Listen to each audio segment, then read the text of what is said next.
Okay, we're doing Feast Week recaps late because we both had a great Thanksgiving, or at least I had a great Thanksgiving. Did you have a good Thanksgiving? I had a fantastic Thanksgiving outside of Jordan Love being very, very rude to my team in my own backyard. Besides that, yes, a great Thanksgiving. Yeah, okay, I assume so. So here we are, like days later, coming back to UConn's 74 to 61 win over Illinois.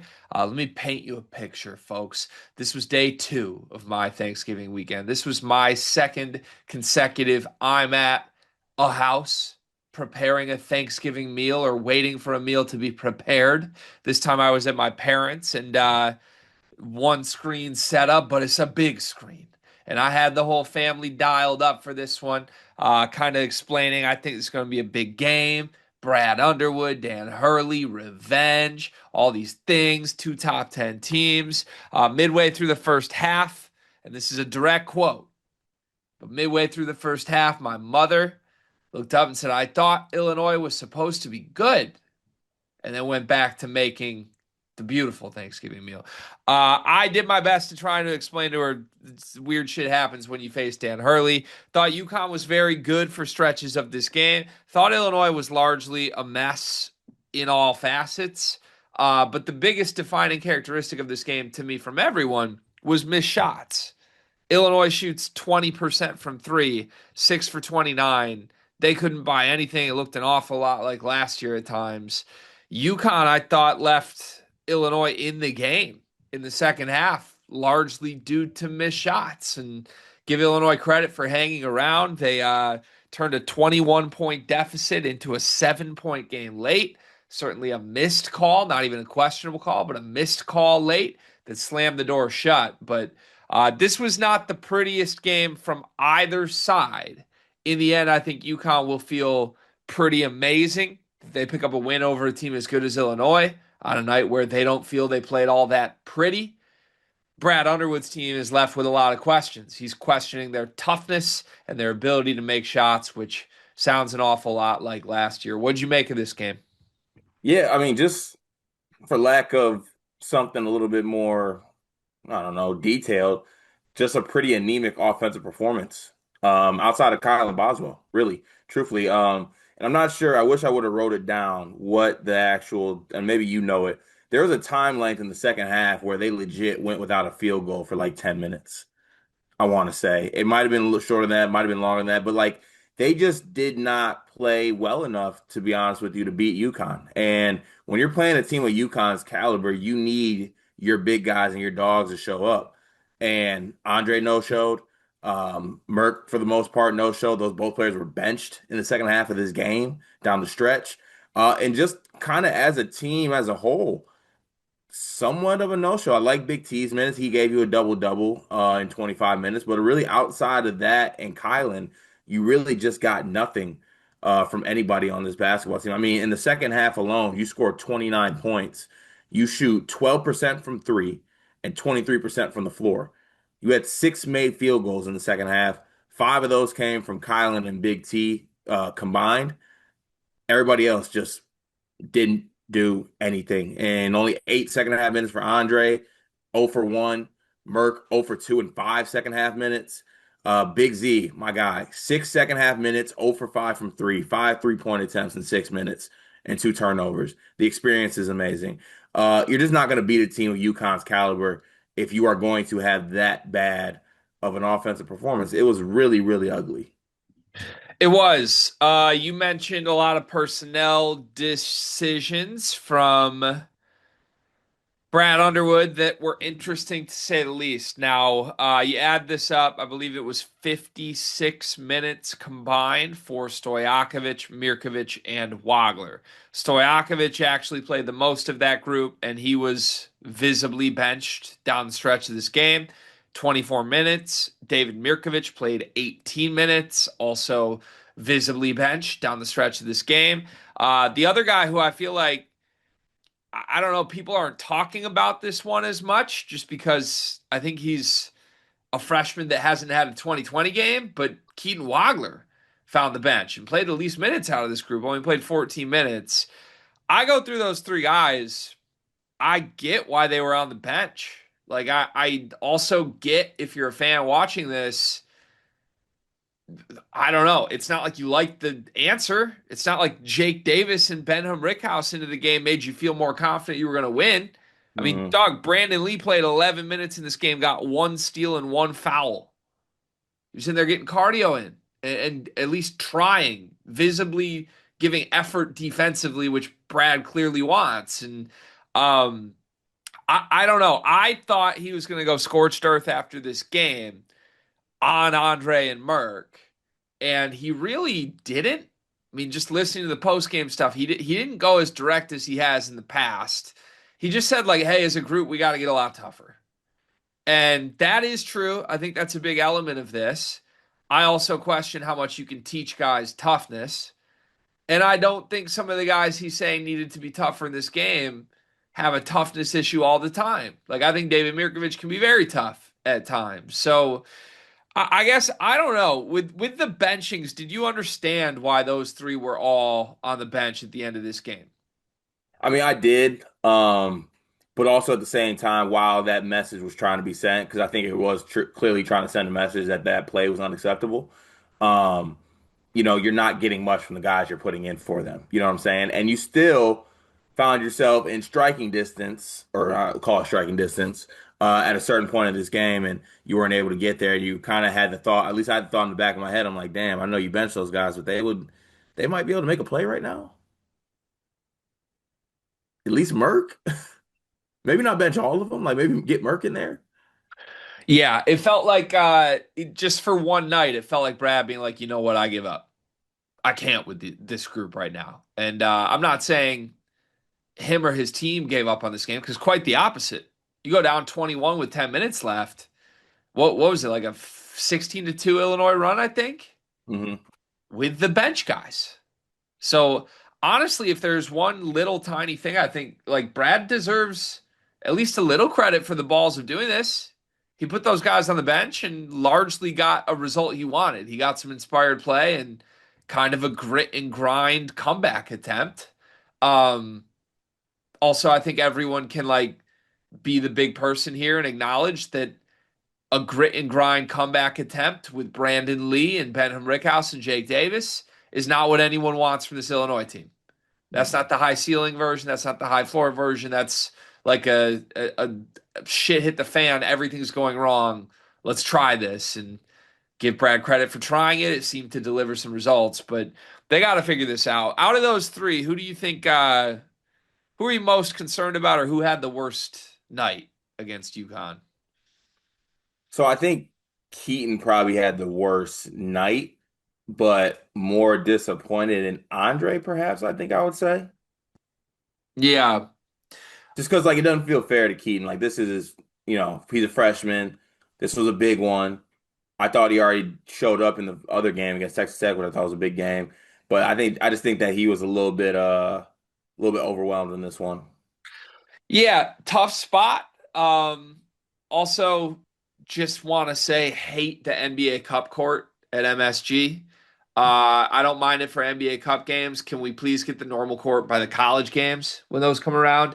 Just didn't like it, but yeah, I don't know. Keaton just didn't look comfortable. This was exhibition Keaton, and the last time that we said he didn't look comfortable, he spit out a spectacular month right after. So I think these are nights with a freshman, true freshman. You got to expect these to rear their ugly head every now and then.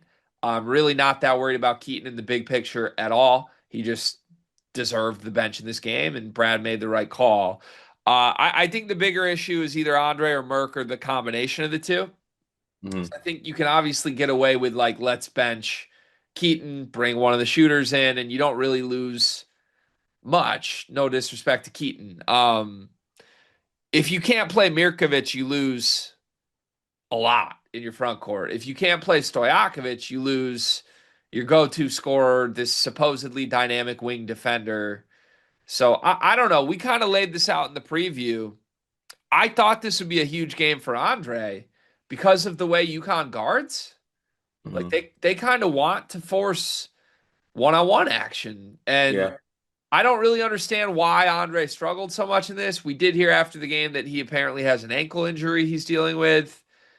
This is just the countless millionth time that we're hearing about an Illinois player sick or hurt after something goes wrong. So, is that a legitimate excuse for all of this? Or I guess help me sort through why did Andre struggle so much in this game? You know what? I mean, of course, if ankle is bothering you, it's bothering you. Um, but I just thought his play was awful on both ends of the floor. Like I didn't like the shot selection. I didn't like his approach defensively either as well. I thought he got lost on that end a couple times. I just thought that I mean, it was just a really empty, negative 25 minutes straight up. That's really what it was. I You mean, couldn't have him out there. he's still got to 24 minutes more than Merck and Wagler on a night where I thought he was even noticeably the worst of those three. But I Yeah, don't know. I was a little bit shocked to see Merck get benched to the level that he got benched. Yeah, I mean, there were signs this was coming a little bit, right? Brad's been publicly doghousing him for a week. So I think it's pretty safe to say Brad's not the biggest fan of Merck's sort of ups and downs. Also a tough matchup for him in this game. Yeah, it was. What did you see there? Why did Merck struggle so much? Just I think Caravan's too vetty. A little bit of like, honestly, Caravan looked quicker than Merck. Merck's he's got some heavy feet on him. He's nifty. He's nimble on his toes. He's nimble on his feet, but he's a little heavy and a little step slow in how he plots and moves his feet. And Caravan was able to do whatever he wanted. I mean, uh, Caravan had 9 rebounds in this game. I mean, if you look on, I mean, we'll get to UConn when we talk about them, but UConn won this game with 15 minutes and 2 points from Terrace Reed.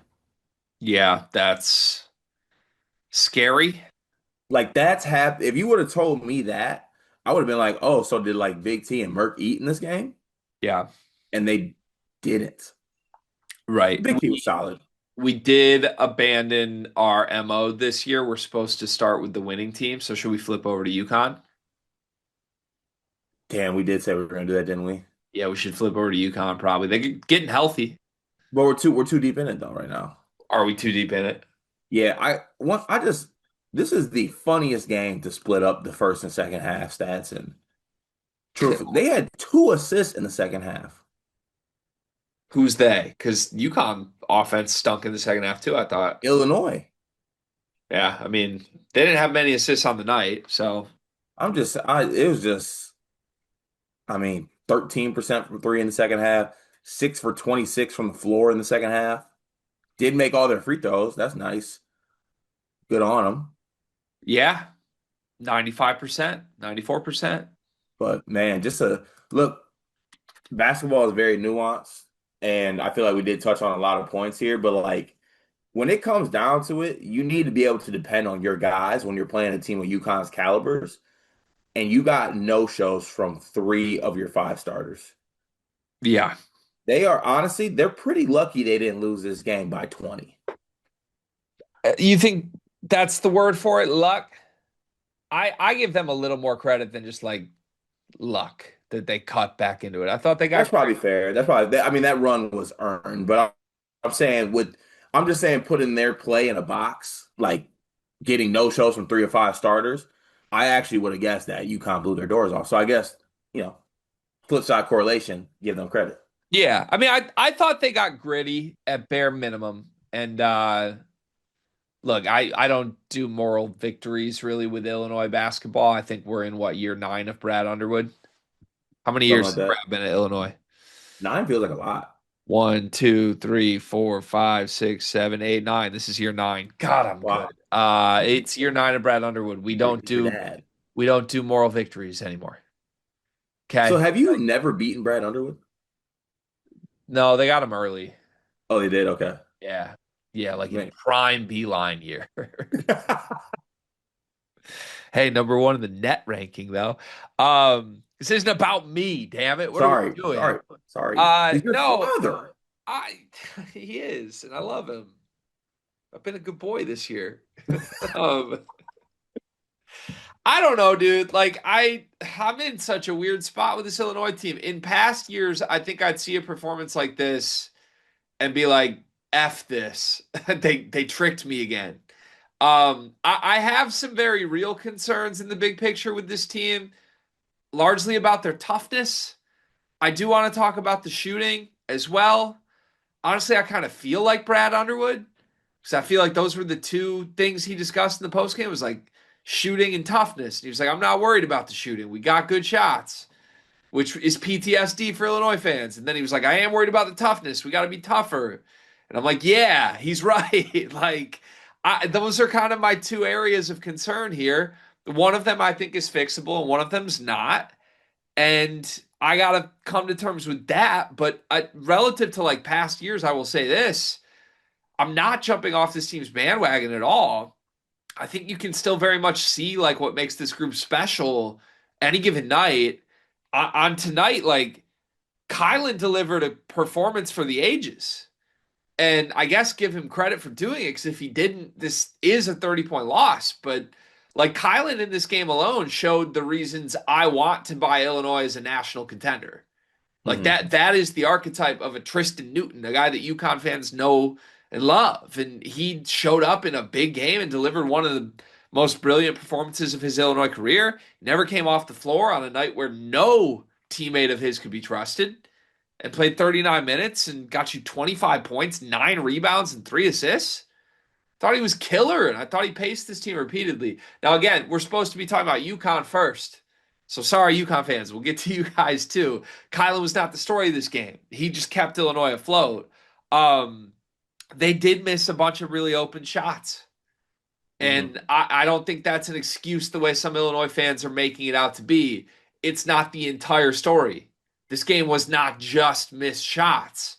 If you were tougher, if you had a physical presence in the paint that wasn't delusional, this would have been a game, given what was going on with Terrace Reed. And it wasn't because Illinois had no interior presence whatsoever.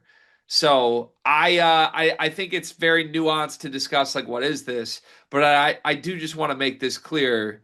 I said before this they could lose by 30. I won't jump off the bandwagon. I'm not jumping off the bandwagon. I think this is a Final Four caliber team. They have a lot to figure out. They have a lot of growth to do. Andre needs to be better in good performances. Merck and Wagler just need to grow up a little bit, and they will as the season goes on. So that's where I'm at broadly. Yeah, look, I think the offense is the most disappointing part just because they've been so good really this whole season.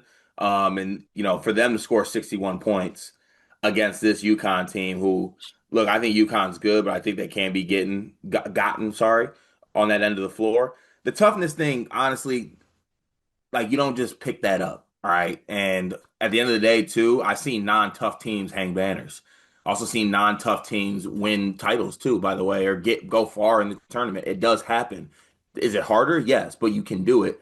Um, but the offensive performance is the one that's concerning to me. Like you're not hitting shots from three, you're not hitting shots from two. You got all this length and all this height and all this, hoopla and whatnot, and you're awful from 2 point range on top of everything. So it's just like I don't know. Is this just a one-off offensive performance and just chalk it up to that, or is it just something that should be concerning moving forward? Because even in the bad offensive games for this team, they're touching 80. Yeah, I mean, I would give UConn's interior defense some credit. I thought Ryby affected shots and was really good. Malachi Smith's a great defender. I thought Jalen Stewart really deserves a lot of credit for taking Andre out of the game. Yeah, And I, your boy was good. Your boy was good in this game too. who's my boy? Malachi? Malachi. Yeah. Yeah, I loved him. I really like him. I really like this UConn team. But yeah, I've watched a lot of UConn in the last couple of years. I don't feel like I've ever come out of a game with much, if anything, positive to say about Jalen Stewart. Will say this, he completely took Andre out of the game. Yeah, had him in hell.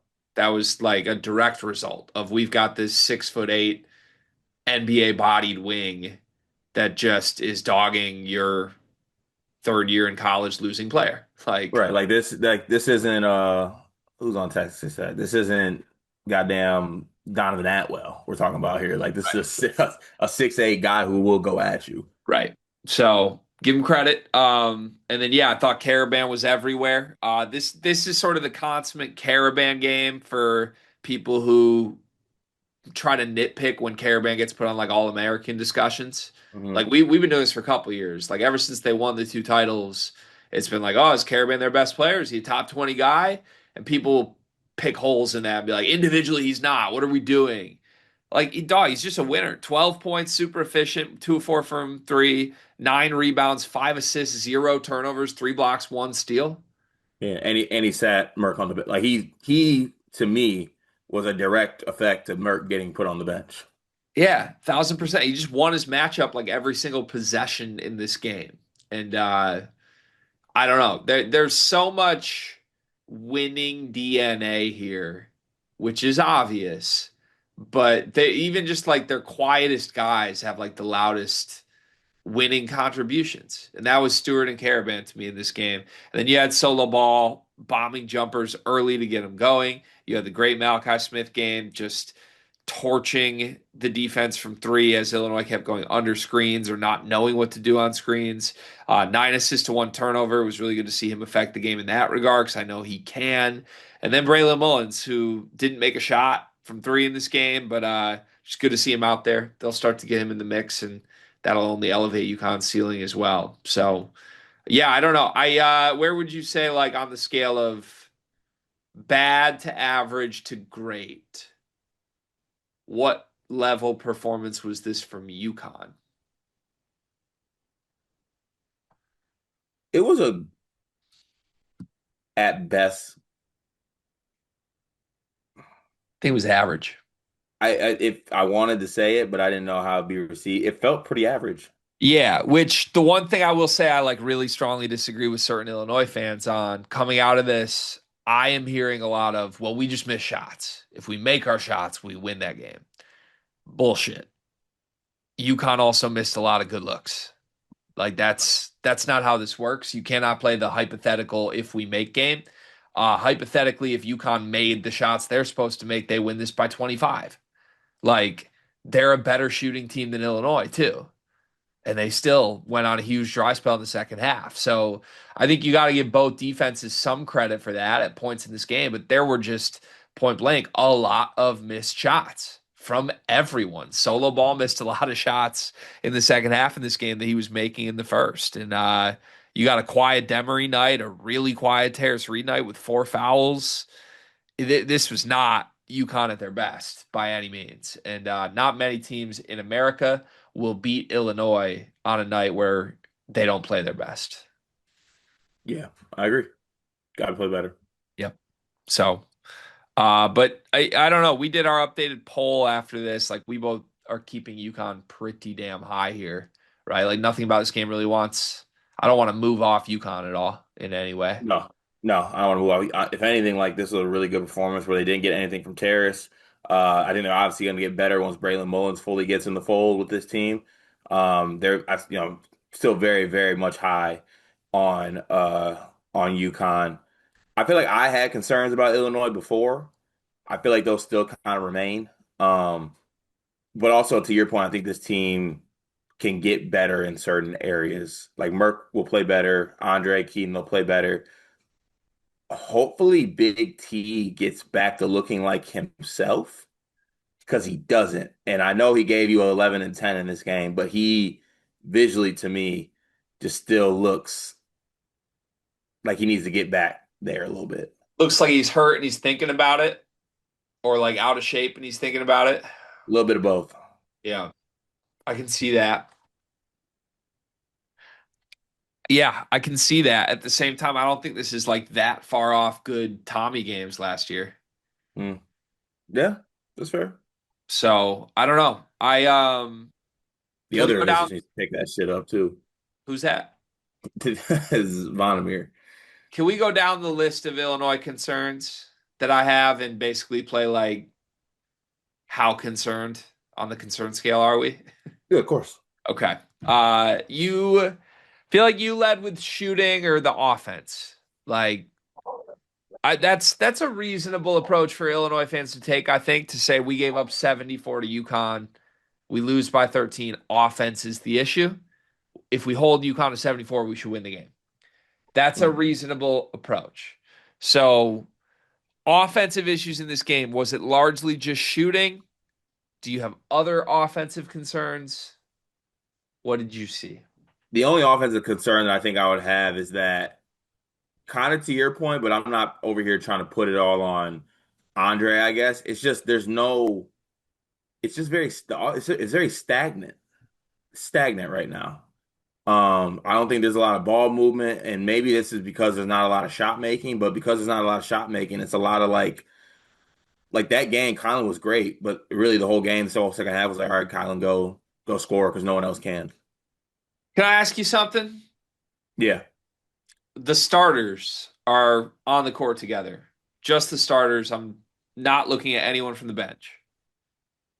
What is Illinois' offensive identity? What do they want to be this year?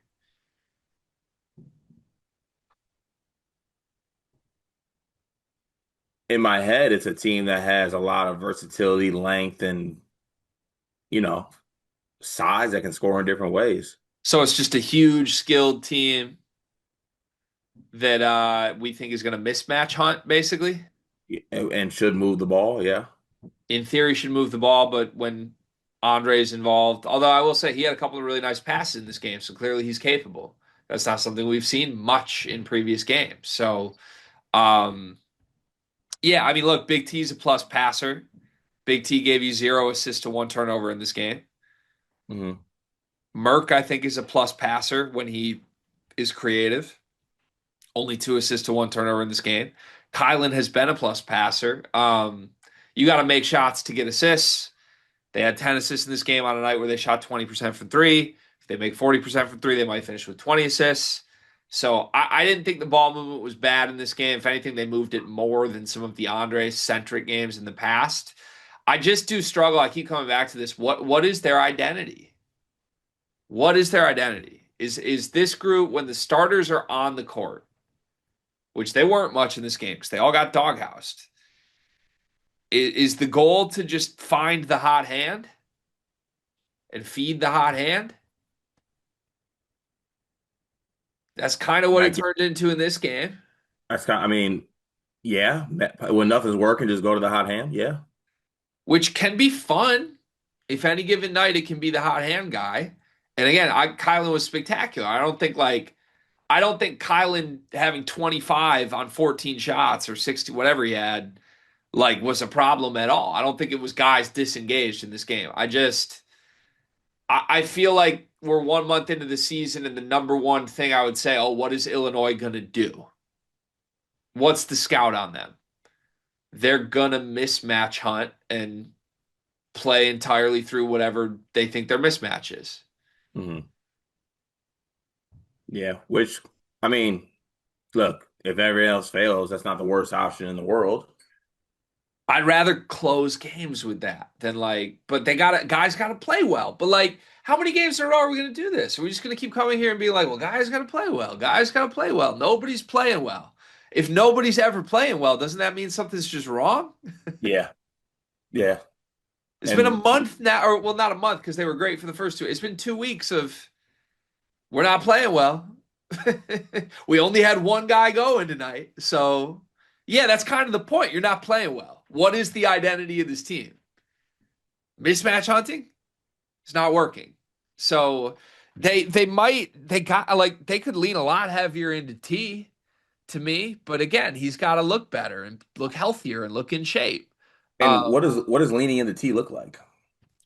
Play through him at the high post a lot more than they do. Hmm. They're kind of They don't using him move. as the spacer right now. They don't move well enough. I know they might need to. They might need to. But again, I hear the points that I don't know, dude. They got good shots in this game. They did, right? Yeah. I mean, I don't know. Are they that good if you're missing them? It's the same thing as last year. Where are they at shooting right now nationally? They are shooting 32% from three. That's 203rd in the country. It's 1% higher than they shot last year from three. This was the whole saga of last season. It was like they want to bomb threes, but oh my God, they can't shoot. We got to redefine our identity by February. So are we repeating that right now? Is this the entire world in real time realizing that Illinois can't shoot? Or is this just a dry spell that's going to turn around? I think we need to realize they can't shoot. You think they cannot shoot as a team? I don't think Merck is a shooter. I don't think Andre is a shooter. Maybe they got three shooters at a time, but like I just don't think they're overall that great. Wagler is at 33% on the year right now. Boswell is at 32% and falling. After a stellar start, he was 2 for 8 in this game. Worried. I think it's totally fair concern. I don't know if I'm being naive or what. I'm not as worried as everybody else about the shooting of this year's team. I think this is a lot of PTSD from last year. Hmm. They're getting good shots. I think Wagler is a good shooter. Obviously we don't know what his percent is. Nothing about Wagler's release or his results early in the season make me think he can't shoot. I So think when he's do we get to the when do we get to the point though when we're like, all right, what it's now it's January 27th and it's still going like this shooting wise. I mean, it just can't go like this, right? It was 20% tonight. If Yeah, it's I'm just saying like 30s, to your point, the numbers if you know you get Keaton at 30, you get Kylan 30, like you're really leaning on Big T to be a guy that can be a 40% three-point I shooter. think Keaton and Kylan are better than 30. Okay. I just really do. And maybe I'm wrong. It's obviously not trending in the right direction for Kylan, and Keaton wasn't on the court in this game. But I compare it to last year. I really, really, really think there's a lot of just panic, like, oh my God, it's happening again going on right now. This is the difference for me. Last year, you had Big T at the 5. This year, you have Big T at the 5, same shooter. Last year at the 4, yes, you had Ben, which you still have Ben. You could go to Ben if you need to, but you also were kind of forcibly needing to play Merez a lot because of injury. I mean, Illinois fans know this as well as I know this. Merez is not a shooter. So you're replacing a total non-shooter at the 4 who was playing with T a good amount last year with Mirkovic, who, again, it's not trending in the right direction. He's 8 for 30 right now. He is 0 for 5 in his last 3 games combined. Um, Card, he at least takes some and you got to guard him, right? Like that alone helps spacing when you got to guard him. And if you're We saying, love no, honestly, I don't think you have to. I think the one of the best things you can get defensively is letting Merck shoot. okay, I mean, he has 3 games in 8 games this season with multiple made threes. Like saying he's a non-shooter is just wrong. He's got to make them, and he is not making them right now. That's an issue for sure. Yeah, Uh, no, I don't think he's a non-shooter. I think that that is a shot you will take from Merck yeah, it, right now because it is. he's gonna get him up. Right now it is. I mean, he was 0 for 0 2 games ago and 0 for 1 the game before this. This is like the first game he's been gunning that he didn't make anything. Mm, It's the only time this season he's gunned and not made threes. So, mm. yeah, I don't know. I'm just trying to compare. Last year we were talking about guys that literally didn't shoot. Like there are still some guys like you have to get a hand a little bit on Mert. You have to be cognizant of the fact that he might shoot the ball in a way you did not Mm. have to with Mraz Johnson. Even going down the list, like Andre and Trey White, I think Andre is a more willing shooter than Trey was, regardless of what they've gone in his career. He's a Stojakovic. And then again, I think Wagler's shooting is good. I think Kylan should shoot better than he did last year. Like, it's not a 1-for-1 comparison. They might be 1% better than last year right now. To me, this is really likely to regress positively soon. Mm. Do you buy that or no? So I feel like I'm the only person who feels that way right now. Yeah, but well, the thing is, I guess I think you and I felt differently about Illinois before this game or like the last couple games. So I just think this kind of is what Illinois is. A team that can't shoot? Yeah. Huh. Yeah, I disagree. I think this team can shoot. Define can shoot. Has enough shooters that will make shots any given night. Like nationally, like where would that land them? I think they're going to shoot 34% from three this year, Okay. like mid 100s. Yeah, that's probably not a crazy number. No, it's fine. That's like that's a 2% jump from what they're doing right now. I think it's what they were coming into this game, honestly. So, um, yeah, I don't know. We'll see. Maybe I'm wrong. That right now, guys don't look confident at all, except for Kylan. So that's part of this too. You got to work through it. But I if Wagler shoots like in the 20s, I'll be shocked this year. If Kylan doesn't actually finish mid 30s, I'll be shocked. Like those guys are playing better.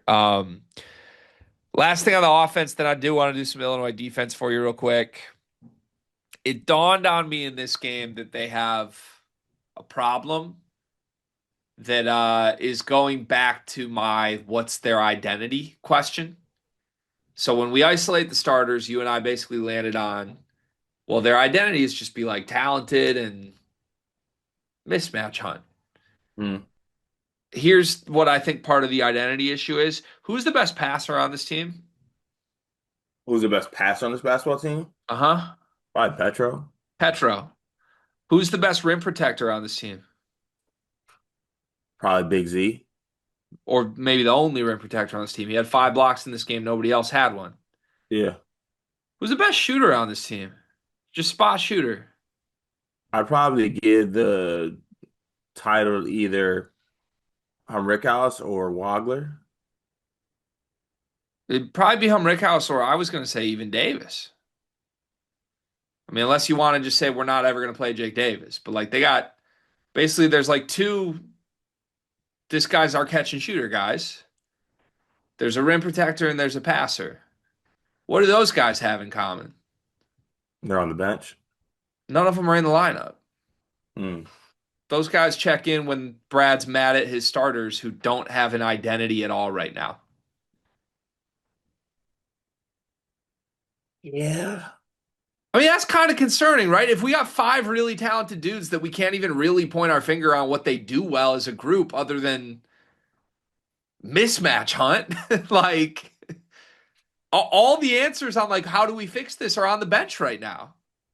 100% they are. And none of them were that good. Z was a disaster in this game. Petro was not good in this game. Rickhouse went 1 for 3 from three, and Jake Davis did nothing. So I'm not sitting here advocating for it, but that's what Brad turned to. Like late in this game, Brad basically said, I'd rather go down with these four right now than I would the starters. And I think he was proven right. So I don't know what the fix is, but I know this. I don't think it's good if your answer to like who's the best blank on the team, every answer's on the bench. Hmm. Yeah. It's not ideal. That doesn't seem good. Yeah. Well, okay, well, you're really like pointing out one cert, like who's the best point guard in this team? Petro. You think he's a better point guard than Kylan? Kylan's not even a point right now. He's playing it because he has to. Mm. They got one point guard. He comes off the bench in spurts. They got one rim protector. He comes off the bench in spurts and is erratic as hell. They got two Mm. shooters. They both come off the bench and their fans don't want to play them while simultaneously complaining about the shooting. So like, that's a problem. You're describing a team you should be out on, I'm not out on them. but you're because you don't want to say it, but No, all your words have described a team that you are out I'm on. not out on them. I never will be out on them. I believe in David Mirkovic. He's the key to this. He's the key to this. You got to get him going. The version of Illinois where Mirkovic is going is really good. The version where he's not looks really bad. That's been true basically the whole season. That's ominous because he's been really bad against all the good opponents. Mhm. But we just got to get him going. Get him going. Brad needs to figure it out, and I think he will. But yeah, I have some like I think they're pretty fair identity concerns right now because the answer in this game was just this is Kylan's team, and I think this is what Kylan's team looks like. If you need this to be Kylan's team, you know? Yeah. And to your Merck point too, like this is a guy who started off the year minutes wise, 24, 28, 36, 38, 30. In the last three games, 20, 22, 18. Yeah. He's hit a wall. It's early. Freshmen hit walls, but I don't like how Brad's handling it in terms of like every post game. Like Mark had a terrible practice this week. Like, okay, we doing this? Are we really doing this? Because I will say this, and this goes back to one of my biggest concerns, maybe my biggest concern on this team. They got one dude in the front court with any semblance of toughness whatsoever, Hmm. and it's the freshman Brad Underwood keeps dogging. Am I wrong? No, and he he's he's more good than tough. You don't even think he's that tough. He's the toughest of the bunch. Tough by association. Yeah. Maybe, Like maybe. put me next to, Albert Hainsworth, Don Terry Poe, and Fat Albert, Norbit. I probably look a little skinny. I'm not. Highland is undeniably tough. We can debate Merck because I think Merck is tough. Nobody else in this team's tough at all, right? No. Like not physically, maybe not mentally. Mm-mm. And that Brad harped on it really aggressively in the post game. Like guys need to get tougher when our shots don't go in. We have to be a tougher team. They did have a little bit in the second half of like, oh, mm, I want to hit shots. Like there was a little bit of that in the second half. Like For just like sure, dropping shoulders, like, God, this sucks. for sure. Like, go make it happen. Here's I think Brad's right. I think they have to get tougher. Here's the issue. How do you get tougher? How does a basketball team full of mostly non-tough guys Yeah, here's the thing, my guy, Coach Underwood. This is you recruited them. If you wanted tough guys, you could have got them. You didn't. You wanted skilled, big Balkans. And that's so you got to take advantage of that. So like when those Balkans aren't being big and skilled and great, you're over trying to switch them to ask them to do something they're not. That's not why you got them. like the scout on the Avisage twins was that they are demonstratively not tough. Yeah. They're Like skilled and erratic. this should not be a surprise. Like, well, oh my God, look at this. The repercussions of my actions. Like this is what you got. Like Andre, the scout is not not tough at And all. like I said, I don't like to even harp on toughness that much because like I feel like sometimes people try to cover it up for like actual hoop shit. Like you could have actually just made shots here without being tough. Right. I mean, it was Brad's choice to bring Ben back. It was Brad's choice to not look at getting Trey White back. Right. It was Brad's choice to go all in on the double Ivisic. It was Brad's choice to not prioritize Mraz Johnson. Like pretty obvious departure from the tough guys on last year's roster into whatever this year's roster is. So yeah, I'm having an issue with it. I do think this is very much like Brad kind of coming to terms in real time with what he's built.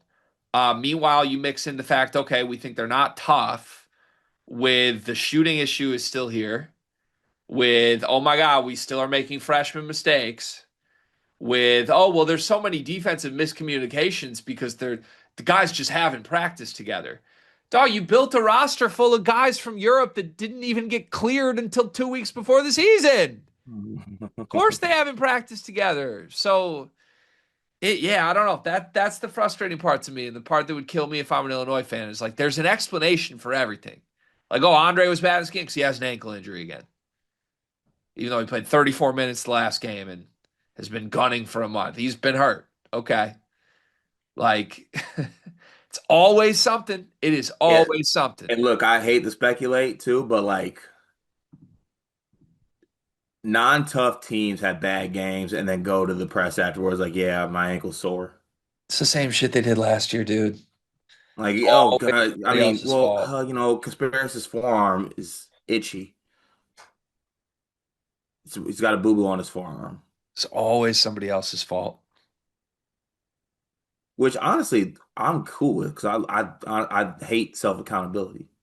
Yeah, that's part of why I love him, I think. Yeah, and that's why the reason I will never ever fully go away. Not fully. Yeah. Oh, there's still hella good basketball players on this team. That's the silver lining right there. That's the orange lining for me. This team has good hoopers. Yeah. Figure that shit out. This feels like a disconnected group of individually talented hoopers, though. And in this game, they went up against an amazing team. Full of winners and Right. toughness and tough players. Right. Who, like, very clearly came into this game with a great scout, locked in, cohesive. We know how to win this game. And I just don't think Illinois had any of that at all. I mean, honestly, Illinois we haven't even talked lost. about the defensive scout. They were going under on every Malachi Smith screen. Yeah, I don't know what that. The defense was. I don't know what that. They were like just blown assignments, blown reads all over the place that I thought were going to happen. Talked about in the preview a little bit. This UConn offense is so methodical in how they do things that Yeah. you got to be locked in, and they made mental mistakes, which led to UConn scoring baskets. But um, God, what was I just about to say? Ah, lost it. Sorry. Malachi Smith's a career 40% shooter. We were going like aggressively under every screen for him. Like I don't buy that there was any sort of real good scout on this. I don't. I thought they did some things well. In general, though, just defensively, every individual possession by possession basis, this Illinois team was a mess.